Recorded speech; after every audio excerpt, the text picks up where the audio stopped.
Like it took a birthday gift. Yeah. Do you remember this location? Southampton. A live recording of you playing with Randy in 1980. I know.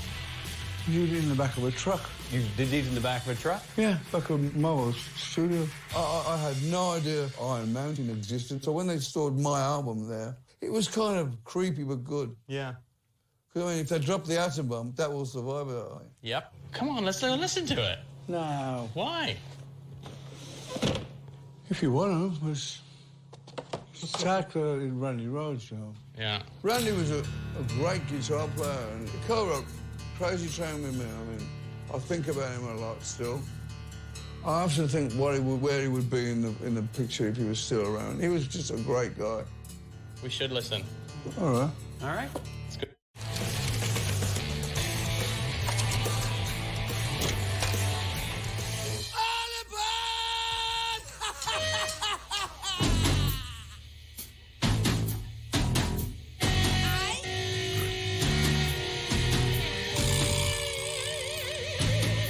This would be unmixed. Yeah. You know?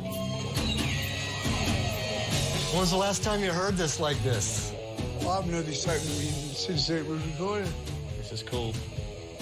When I heard the Master of Ozzy Train, I remember the fun we had writing it and making it. And Randy Rhoads was a big part of my life, and he still is to a certain degree. I always think of him a lot.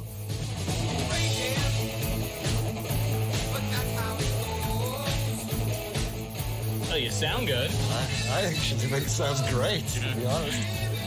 Something that's not mixed. Right. That's unreal.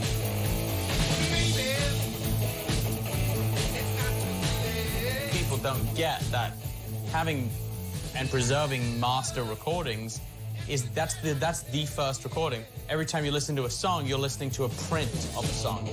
Randy. He died. Yeah, I know. Great player. It's kind of bittersweet, if you like. Randy Rhoads died not long after that. It's kind of like going back to a good time, but yet a really horrible time at the same time. I only wish he could, he would have been around for a bit longer.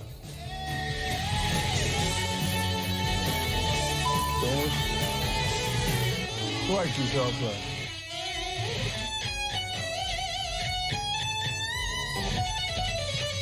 Amazing.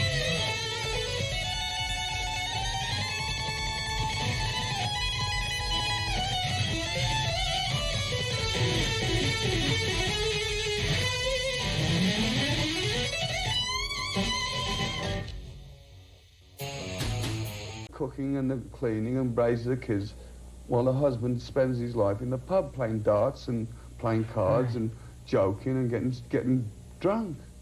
And America's got a handle on the alcohol situation far more than Europe has. Right. Yeah. Dogs smoke in France.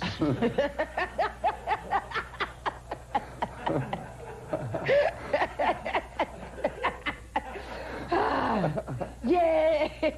Now, let me. There ain't no comeback to that, But now, when you look back, this great documentary, you completely I'm gone. You did this killer documentary, man. Oh yeah, but when I did that documentary, I'd seen all these documentaries on rock stars, and it's like, oh, it's wonderful to be a rock star. It ain't, baby. But But I allowed that to go out because I wanted people to know that it's not all stars and glitter and glamour. There is a downside to it. There is a happy side, but to get to that happy side, we don't just wake up in the morning and go, yeah, I'm going to write a #1 song. You go through hell and high water to get what you've got to get. And it's we're down, you see us on MTV when we're all made up and looking great. I was fat and bloated and drinking beer and smoking dope and sniffing cocaine and all the rest of the junk. And that was halfway through that album, this last album, No More Tears. That was when that thing happened. And I look at that video and I can't watch it. It's like my wife started me on this one. She said to me one day, she says, you should have seen how terrible you were yesterday.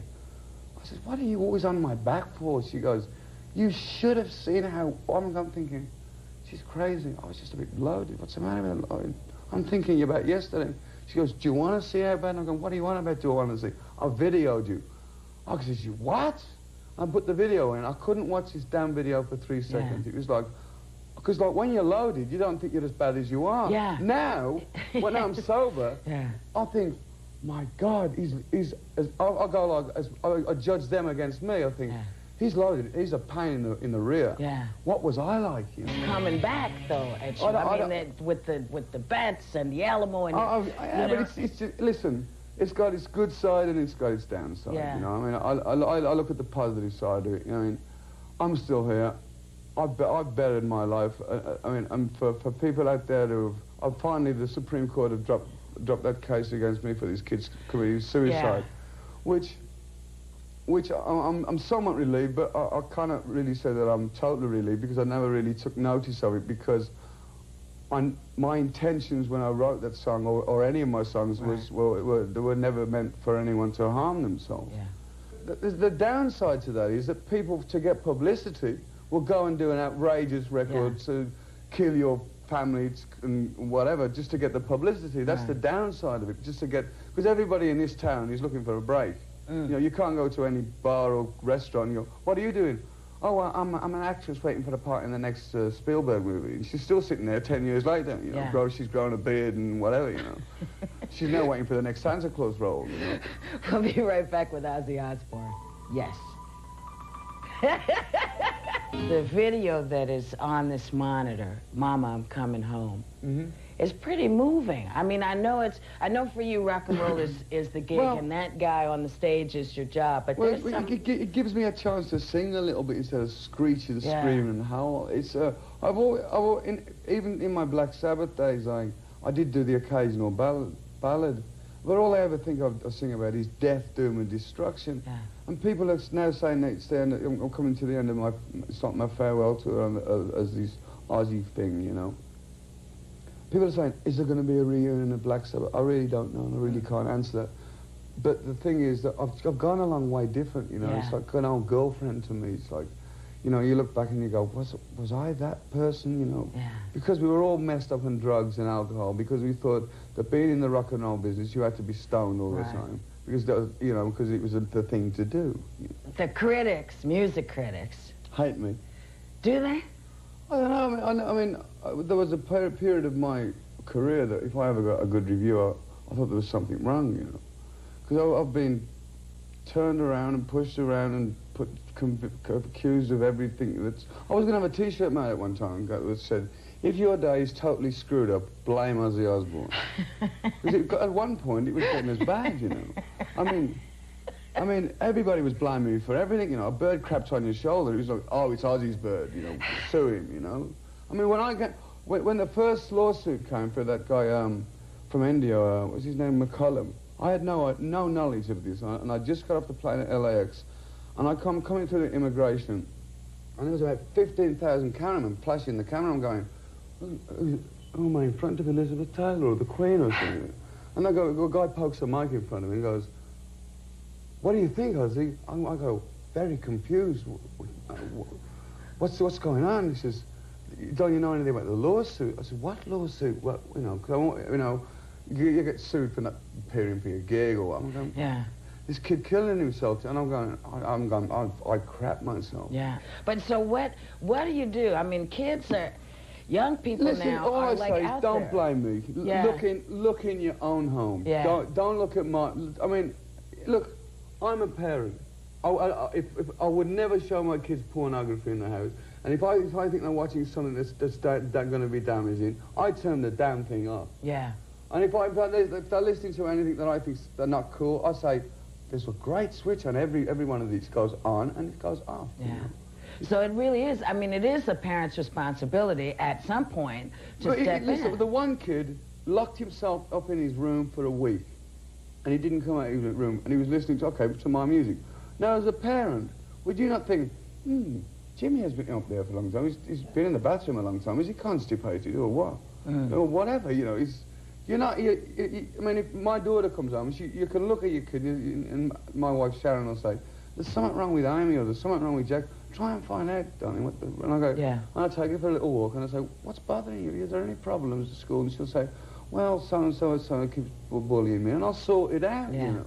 You know, kids are people too, and people underestimate kids' intelligence. It's like, with my wife and I, I've never done the thing of coochie, you know. Yeah. That's like, they gotta, like, you know, give you the finger, you know. My kids do. They'll give you the finger straight away, go, talk to somebody else. Yeah. They don't have it, you know. Because when my daughter Amy was born, she lived on a bus with me for 2 years, so she's well tuned into life, you know. I mean, be real with your kids, you know. Yeah.